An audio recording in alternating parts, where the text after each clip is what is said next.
The Plotcast Podcast with the Potty Plotters.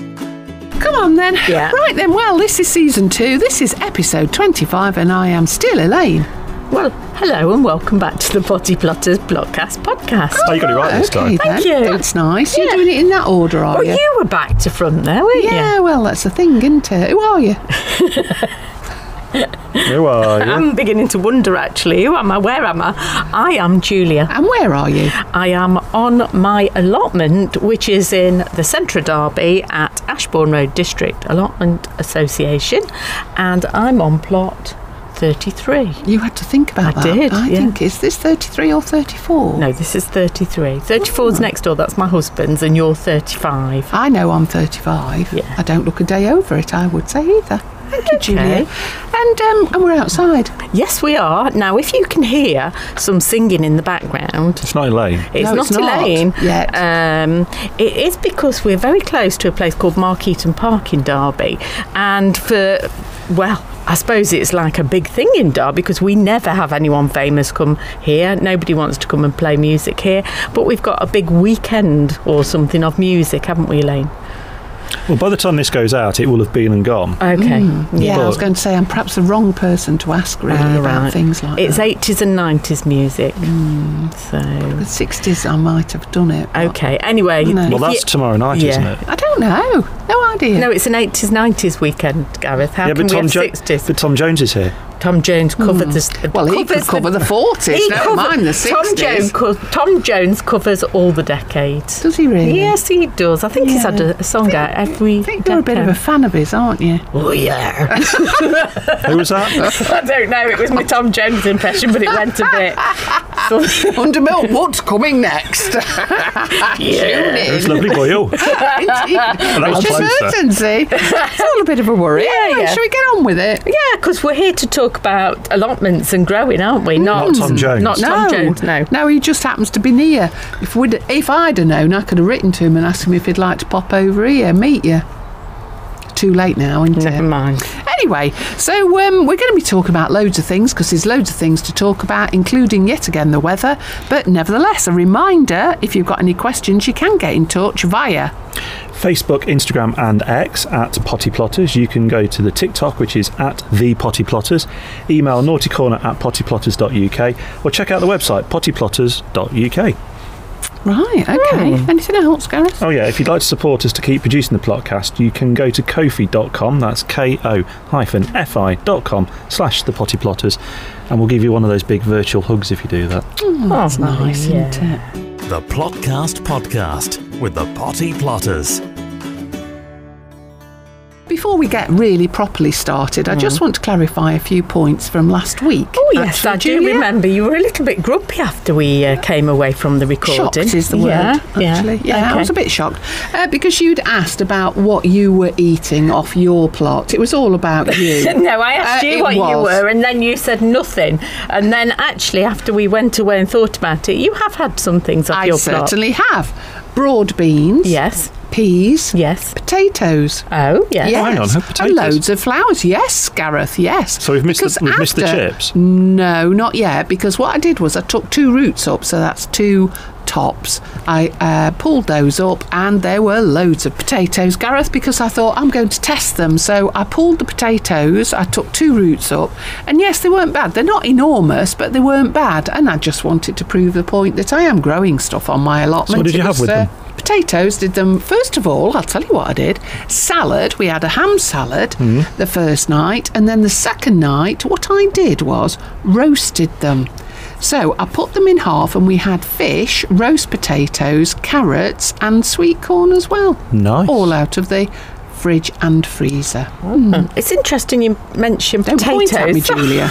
There's no need at all. So, it's interesting you mentioned potatoes, Elaine, because last night when we did the talk, one of the ladies were asking me if the potatoes don't flower or there's no flowers, does that mean there are no potatoes underneath? And obviously I said no, it's, some varieties don't flower, but she did say that one of them had actually got a ball like a tomato on the top. What are they, Elaine? It's when they've gone to seed, that's all, and you rip them off, and they are poisonous. Well, they say they're poisonous, I've read that they're poisonous, and the way I was brought up said that they were poisonous. You but never I've had one? No. No. I suppose we could have a go, couldn't No. we? Well, I feel like I'm the guinea pig on this one. No. Gareth, you've never... We could roast one and not tell him. Anyway, Okay. so don't eat them. That's Yeah. the thing. Yes, and a lot of people think that the potatoes actually. Yeah, funny old yeah. world, but no, rip them off. And what I do is I wait anyway until Yeah. the tops have died back. Yeah. So generally they die back with them. Yeah, and she was quite concerned then that there was nothing underneath. And Oh, and there what, will be. What advice would you give someone? What, to test if there's something under there? I just get my hands in there. Has she put them in the soil, or has she put No, them in it was in bucket it or- was in a tub, and that's exactly Yeah, the put your advice I hand in. gave Yeah. her. Have a circle round, Yeah. see if you can feel a few big ones. If you can, then just we all like to do that, Julia. yeah.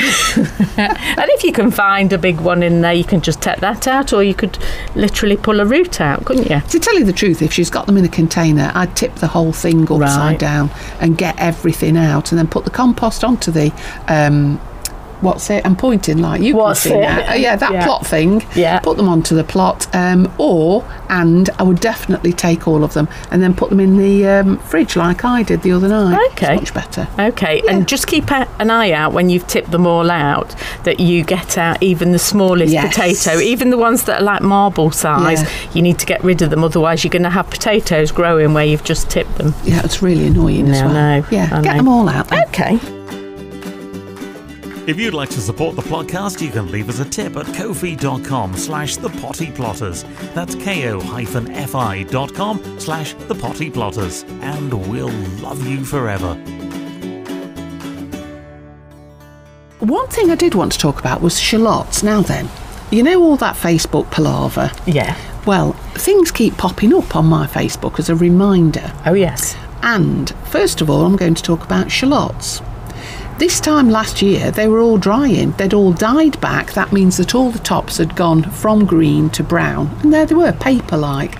And what you do then is you get your fork underneath, lift the whole lot, because for each one that you've planted, you'll get about 5 back. Okay. And then all you do is literally lift and separate. So then you separate each of those, and then I put them on a tray, and I put them into either the shed or to the greenhouse, depending on how hot it is. Don't want to dry them out too much. But this time last year, mine were all done. Elaine, this time last year we had summer. Yes. This time And it last has year we were made a big eating difference. harvest. I Yeah. seem to remember we Yeah. had like arms of stuff every Yeah. week. Nothing. Nothing. Well, very little, Yeah. we've proved. But what I wanted to say to people was, my shallots are still green on the top. Oh. They haven't died back. And they haven't died back. I think it's simply because it's been too cold, so it's slowed down the growth. And so all I'm saying is, if yours are like mine and they're green still on the top, leave them. It doesn't matter about what month we're in, leave them, and we'll take them in a few weeks' time. I think that's it. I think a lot of people get hung up on months. We should Yeah. be doing this by certain dates. Yeah. We should be taking this by certain dates. And actually, the real way to do it is by the plants themselves and by the conditions. Yeah. You've got to work to the conditions and not to a date, haven't you? Well, another thing, Julia, was that 8 years ago today. Ooh. I know, yes, but Can you 8 remember years. that far no, back? it I came can't back remember what up I on had my for lunch. Facebook. Well, it's a funny thing, isn't it, that it pops back up and Yeah. you think, oh my God. And it was my greenhouse full of cucumbers, full to the rafters, all hanging and Yeah. dangling. Not one. Well, I don't want Well, here we I go. don't want to be accused of bragging here, Elaine. However, I have been throwing cucumbers at people. You know, when we've been out at talks, I've literally been slipping them into ladies' bags. That's not a good thing to do, No. Julia. If they find that on a night time, that's a worry, Well, it isn't might cheer them up occasionally, you know. But yes, so I have got very productive cucumbers. And Gareth, you've had one as well. Yeah, so last week we mentioned about how the greenhouse was going, and today, because you gave me one of the cucumbers that was producing the smaller variety of Yeah. cucumbers, and today when I went out to feed the cat, that's not our cat, I noticed that one was ready, so I've taken it off, so we will be sampling that later. Although I seem to remember last year we were talking about telling the difference between male and female cucumbers because of the flavour, Yeah, if you've got males in there, we're in quite bitter. trouble. Yeah, they're vile. Yeah. So is there a way without sort of chopping into it to tell whether it's going to be It's not the male cucumber, it's the male flower. So on a cucumber, especially with the modern varieties, the F1 varieties, they are usually all female varieties of cucumber, and you will very rarely see a male flower. But if you do, and one gets past you, that is what makes the cucumber bitter. So, and they tend to produce male flowers when the plant is stressed for some reason, whether they've not had enough water, whether it's too cold or whatever. That's when they may send out a male. So you'd be unlucky. Well, I mean, there's a surprise there. Send the males out when you get stressed. So you'd be unlucky if you had a bitter cucumber, I would say. But you never forget it. No. Because when you taste one, they're horrible. They really are. So, despite the weather, and we're all sat here with, well, two of us are sat here with long sleeve tops on. You're quite brave. No, I'm not. I forgot my top. So there's going to be some form of salad over the next few days, and I might put some in some gin. Yeah. Ooh, yeah. Well, if you've got a glut, I mean, Julia literally was giving them away the other night when we went out and about. But it is a perfect time to be doing cucumber gin. So easy. Why not? And if you want to know how to do cucumber gin, we did it last year, so head back over to last year, search Series 1, Cucumber Gin. I think it was actually called that from memory, so you'll be able to find it. Like a detective, isn't he? Yeah. Not a very good one. Contact the Potty Plotters anytime on Facebook, Twitter and Instagram at Potty Plotters, or email naughtycorner@pottyplotters.uk. We went out the other day and somebody asked us about when is it time to lift parsnips. Well, I nearly choked. Yes, well, any time after the first frost, which is probably next week actually at this rate. But now then, parsnips, a lot of people have struggled again with them this year to get them growing and germinating. There's been a nightmare. Now, I did mine a very long time ago, and mine are massive, but yours are as well, aren't they? Yeah, because we followed the method that we talk about, which was growing them, getting them chittered in the container and then potting them into little cells and then popping them out on the plots. But obviously, it's far too cold for them to be germinating outside, even in the middle of July. It's too cold for them to germinate the seeds, and they do take such a long time. So with the wet and the cold, the chances of them germinating in the ground, if you've actually had some germinate, you've done really, really well. Is it too late for people to have a go at doing the method? I think never too late, Julia. Just have a go if you've got nothing else to do. But if I was to do it now, I'd do them in tubs. I'd do them in tubs because you can contain the heat, and if you were to put a piece of glass over the top, that would retain the heat as well, wouldn't it? But I'd have a go at doing something like that. Or even if you were to put them in a raised bed and put some protection across the top to give them some warmth. Actually, there's no reason you couldn't do them now, because if you think about it, the supermarkets sell baby veg, don't they? And I've definitely seen baby parsnips. I saw some last year around, so I did a stint back at a well-known supermarket in the run-up to Christmas last year, and you mentioned it's all the rage. So you have the Chantilly carrots, the baby ones, and then they started to bring out the ones the rainbow style carrots in the same sort of baby variety, and then in the run up to Christmas you're getting the baby parsnips in there as well, and you get baby leeks and everything. So actually the only thing you're going to get is a smaller veg. Well, that's what it is. So why not have a go at just setting? Call them small then. Small parsnips instead of baby but you see, parsnips. if you call them small, people think they're actually getting something that's lesser. Whereas if it's a baby one, you think it's a new variety. You can pay a premium for a baby one, but actually a smaller one, it just looks like you've not grown it properly. You know, you've set me thinking. I'm wondering if we could start some. Why not? We like an experiment. Well, I started the carrots as planned on July it wasn't July the 4th, it was about July the 6th when I put them in, so we could have a bit of a root veg race. Just see what happens. Okay. The Plotcast podcast with the Potty Plotters. While we were just talking there, I don't know if you heard, Elaine, that mad magpie that's been stalking me on this plot, and it reminded me of something I thought I should mention. So do you remember we were talking about the strulch? Yes. And how good it was? Yeah. Well, yes, it's brilliant, unless the magpie goes in and shufties all of it about and moves half of it onto the paths. Is that what's been happening? That's what that magpie's been doing. That one, the one that's laughing at us in the background. You see, I think as well that probably blackbirds would do it. You know, when it comes to nesting, I think that they might be nicking a few bits. Not now, but in the future. No. Let's see what happens. So whilst it works brilliantly, that's a problem. Unless you don't have magpies. Do you remember that on the telly? Magpie? There's a cat. Yeah. Where? It's just walked across the... Is it the black one or No, the it's big the fat tabby. ginger one? It's a tabby. A tabby? I've never seen a tabby. That's why the magpies are shouting. Oh, here it is. Where? It's just gone round by the asparagus bed. Oh, There you go. Julia, I Yes. wanted to talk to you about your blueberries. yes, thank you. Now, it's not a thing that I like. No, I know. You I'll always eat tell them, me, yeah. and I particularly love them In a cake. Yeah, obviously. So lemon and blueberry cake. Oh, yeah, nice and absolutely juicy, gorgeous. yeah. My husband loves them. Yeah. And I don't mind them in one thing, which is yoghurt. Yeah. That because it disguises them really. Oh, right, okay. But they're not really my thing, and yet they're a superfruit. Yes. So we should perhaps be eating more of them.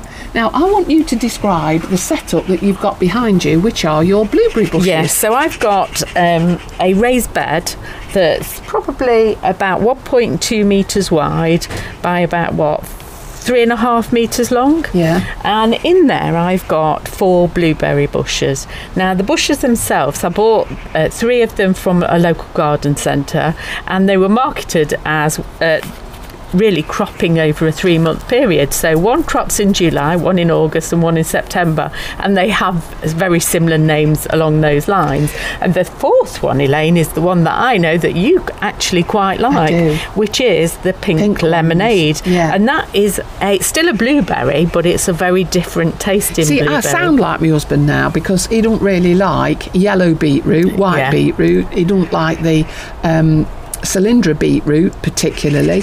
He doesn't like yellow courgettes. It's just a thing. Yeah. So it isn't that I don't like blueberries. Yeah. It's just I think that they taste different. You like the taste of I the do. pink ones, yeah. But I'm just going to go back over them. So if you can describe how tall they are, for instance. Right, so now they're about 1 metre in height, I would say. How long have you had them? So I've had them now about 6 years, and to start off with, I put them in pots.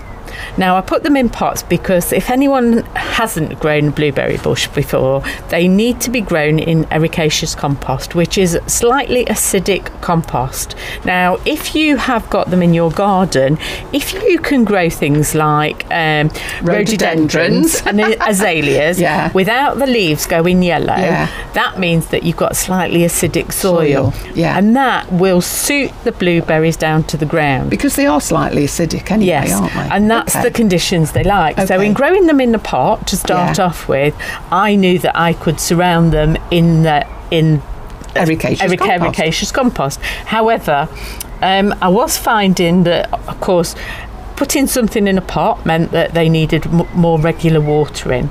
So that started to create a problem because actually they really like quite a bit of moisture as well. They don't want to be drowned, but they like moisture, so it's keeping that moisture level up. The other thing they really like is rainwater.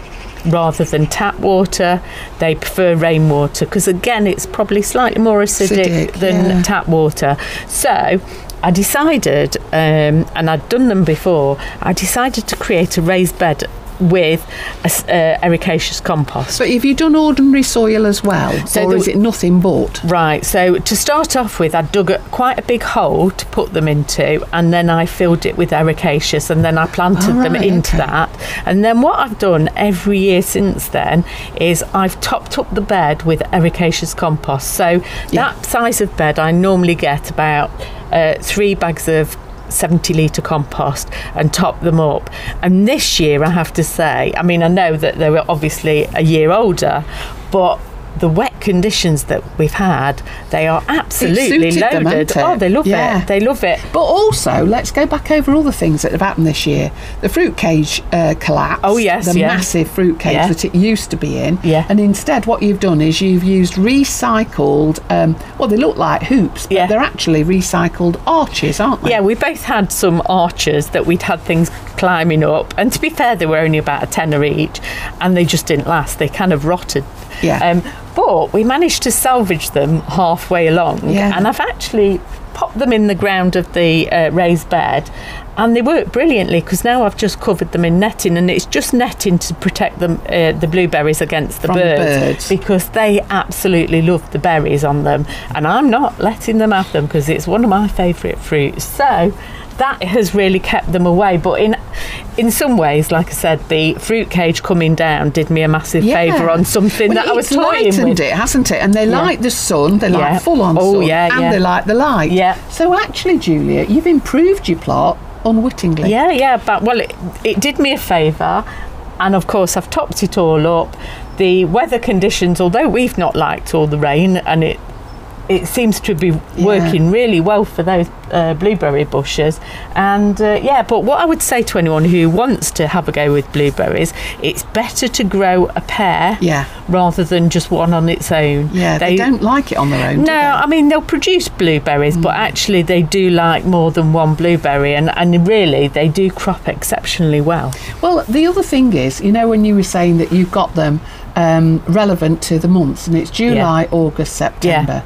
And the irony is, July is rampack full of blueberries. The one next door has just started to turn, which is August. And the next one is on its way. It's got green blueberries, so that's underripe fruit. I mean, that is quite incredible. And I know I've seen you years and years ago when you had these, and I thought, well, I've never seen anything like it in my life. But it works really well. It does work. And what you find is the ones that are kind of later on, they seem to be getting, like the ones for August are much bigger than the ones that are in July, and I think that's because they've got allowed more moisture to get to them. And also the later on they go, the sweeter they seem to get, because of course we should have sunshine.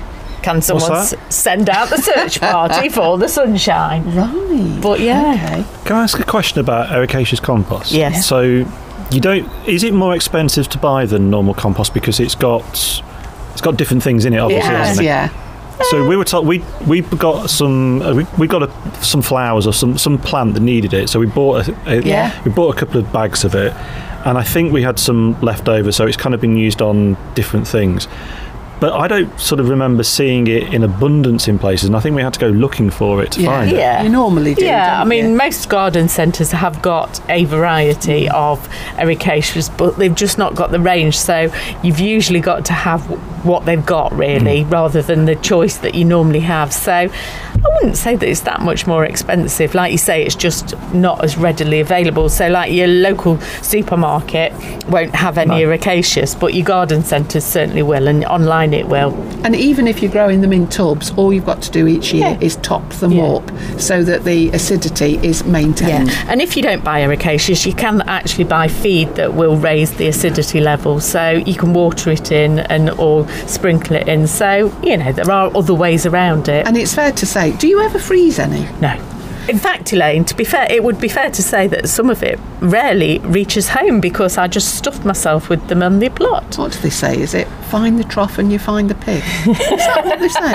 I'm just quoting something. Like Willy Wonka, wasn't it? That girl that she loved the blueberries, she turned blue and she exploded. Did she? That could have been me. I've never seen that. I don't think I've ever seen a film all the way through. No, you can't sit still, can you?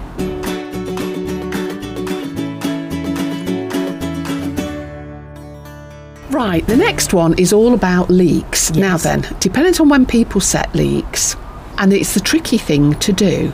They're easy to grow, but you make a hole, you put the leek into the hole, but you don't backfill. No. And let the water do the rest. Yeah. My question is, like onions, like shallots, do leeks actually need feeding, Julia? I've never fed them, but then on the other hand, I either plant them in my no dig area, which obviously I'm incorporating lots of new compost on the top, or it's in an area that's already had muck put in the previous year. So I've never really felt the need to.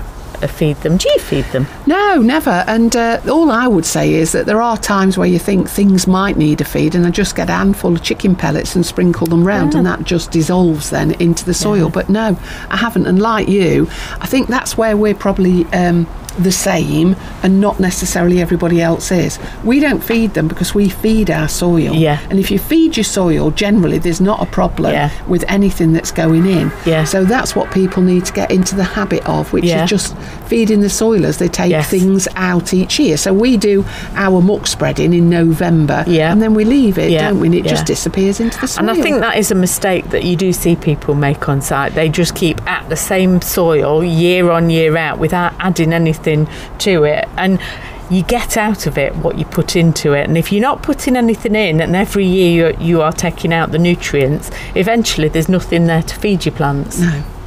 So if it is that you want to feed the leeks and you want to just sprinkle some pellets round, then go for it. But it's far too late. Don't start putting muck on the beds now, it's too late. And just leave them. Actually, thinking about it, you can get baby leeks as well, can't you? Well, that's a new thing then, isn't it? We'll have little ones of them. Why not? The Plotcast Podcast with the Potty Plotters. Quite appropriate then, since we've just been having a chat off air about the weather, and you've put chilli, because it is. Well, I've done really well with my chillies. Yeah? Yeah. What have you done to them? I don't know, Julia. That's the truth. Except when it was hot. Do you remember we had about 3 days? Oh, yeah. I moved them outside. I'd always kept them in the greenhouse, in the curvy green greenhouse. And I thought, no, I'm going to take them out. So I took them out and I've left them outside. And I tell you what, they've done incredibly well. Now, I have only ever seen one other person do well with chillies outside, and that's Martin, plot 1. Ooh. Honestly, and I've just been to have a look at them. They're turning red and they are loving this weather, which I've been shocked at, because I've always thought, because we've always done it, we've grown them in the polytunnel greenhouses in the tangerinery, which is like an orangery but much smaller. Honestly, I can go and fetch them if you don't believe me. No, I think I I've got a red chilli. I think I've got in one. your greenhouse? Yeah, I've got one. See, it's incredible, isn't it? Now then, So, no, I wouldn't so have they're believed still it yet. outside at the moment, Elaine. I'm wondering, because where you've put them, is it surrounded by buildings? So are they almost like protected? Not particularly. One lot are, but the others aren't. No, there's no rhyme or reason as to why it is that they have done what they've done. But chillies must like chilly weather. Is that why they're called chillies? Must be. How confusing. Why would they turn red so early? They've done everything that we tell people that we shouldn't do, because we say treat them mean to keep them keen, right, and actually they've been getting more water than they'll know what to do with, because they've been outside. And it's cold. And that is what we've always said, isn't it? Every time we've talked to people about them, but I'm telling you the truth, loads of red chillies. Oh, it'd be interesting to see whether they've got any heat in them. I don't know, they're KN, so not particularly, I wouldn't have thought, but let's see what happens. So I've been on to Dr. Google while you've been talking. So chili peppers are believed to have originated in Central or South America, so maybe not the cold atmosphere. And were first cultivated in Mexico.